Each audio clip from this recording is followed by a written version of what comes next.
अल्लाह ताला क्या एहसान आयो रमज़ान अल्लाह ताला क्या एहसान आयो रमज़ान मौला मुको मिठड़ो मेहमान आयो रमज़ान आयो रमज़ान है हर तरफ वाधाइया है सब जी थी वही सणाइया है पर रजब शरीफ जई दखो बैठो हुयुस यकी हैरान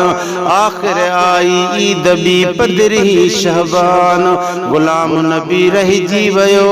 बिन ईदुन जो अरमान ओ चिते थियो ऐलान त ॾिठो चंड रमज़ान जो ओ हर तरफ वाधाइया है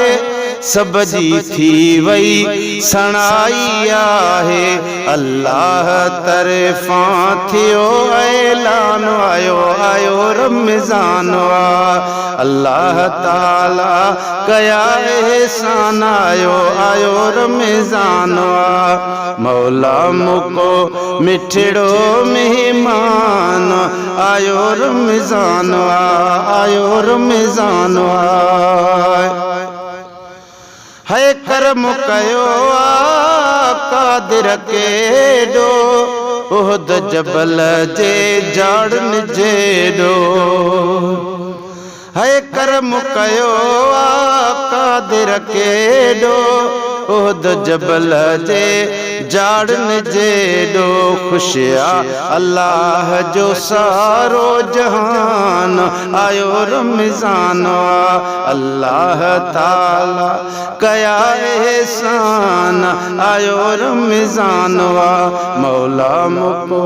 मिठड़ो मेहमान आयो रमज़ान आयो रमज़ान है ताम पची व्या थियूं एहसानियूं कयूं असुर सां अमिड़ निमानियूं है ताम पची व्या थियूं एहसानियूं कयूं असुर सां अमिड़ निमानियूं कयूं असुर सां न्याण निमानियूं राज़ी अथन मिठो रब रहमान आयो आयो रमज़ान ओ मिलंदी गुनाहन जिया माफ़ी शान वारो थींदो शाफ़ी अदा मिलंदी गुनाहन जिया माफ़ी शान वारो